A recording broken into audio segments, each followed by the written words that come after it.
തിരുവനന്തപുരത്ത് നിന്ന് മറ്റൊരു പ്രധാനപ്പെട്ട വാർത്ത വരുന്നു. മുതലപ്പൊഴിയിൽ വീണ്ടും വള്ളം മറിഞ്ഞു. അഴിമുഖത്തെ മണൽത്തിട്ടയിൽ ഇടിച്ചാണ് മത്സ്യബന്ധന വള്ളം മറിഞ്ഞത്. 6 പേരായിരുന്നു വള്ളത്തിലുണ്ടായിരുന്നത്.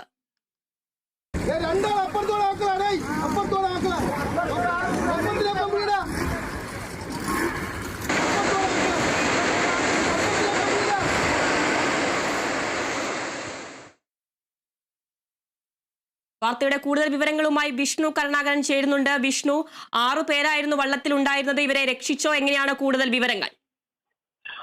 മുതലപ്പുഴയിൽ വീണ്ടും വള്ളം മറിഞ്ഞ അപകടമുണ്ടായിരിക്കുകയാണ്. സാധാരണഗതിയിൽ നേരത്തെ ഉയർന്ന തിരമാലകൾ ഉള്ളപ്പോൾ തന്നെ മുതലപ്പുഴയിൽ വലിയ രീതിയിലുള്ള വള്ളത്തിന്റെ അപകടങ്ങൾ ഉണ്ടാകുന്ന സാധ്യത വളരെ കൂടുതലായിരുന്നു. ഇപ്പോൾ അഴിമുഖത്ത് മണൽ നിറഞ്ഞു നടക്കുന്ന സാഹചര്യമാണ്. മത്സ്യബന്ധനത്തിനായി പോകാൻ സാധിക്കുമായിരുന്നില്ല.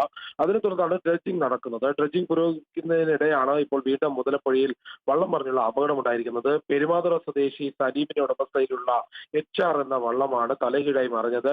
അവിടെയുള്ള മണൽത്തിട്ടയിൽ ഇടിച്ചാണ് വള്ളം അപകടത്തിൽപ്പെട്ടിരിക്കുന്നത്. അപകട സമയം വള്ളത്തിൽ 6 പേരാണ് ഉണ്ടായിരുന്നത്. നിലവിൽ ആർക്കും പരിക്കുകളില്ല എന്നുള്ള വിവരമാണ് ലഭിച്ചിരിക്കുന്നത്. ഏതായാലും മുതലപ്പുഴയിൽ സാധാരണഗതിയിൽ വള്ളം അപകടം ഇപ്പൊ കുറച്ച് നാളുകളായി ഇല്ല.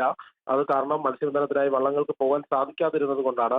ഇപ്പോൾ ഡ്രഡ്ജിംഗ് ആരംഭിച്ചതിന് ശേഷം ചെറിയ രീതിയിൽ വള്ളങ്ങൾ കടലിലേക്ക് പോകുന്നുണ്ട്. അതിനിടെയാണ് മണൽത്തിട്ടയിലിടിച്ച് വീണ്ടും വള്ളം അപകടത്തിൽപ്പെട്ടിരിക്കുന്നത്. ഏതായാലും ആളപായമില്ല എന്നുള്ളത് മാത്രമാണ് ഭാഗ്യകരമായ ഒരു വാർത്ത. ഏതായാലും നിലവിൽ അപകടം വലിയ വിഷയത്തിലേക്കില്ല. വള്ളത്തിന് കേടുപാടുകൾ സംഭവിച്ചു എന്ന് മാത്രമാണ് അറിയാനുള്ളത്. വീണ്ടും വള്ളം മറിഞ്ഞ് അപകടം. അഴിമുഖത്തെ മണൽത്തിട്ടയിൽ ഇടിച്ചാണ് മത്സ്യബന്ധന വള്ളം മറിഞ്ഞത്. 6 പേരായിരുന്നു വള്ളത്തിലുണ്ടായിരുന്നത്. ആളപായമില്ല.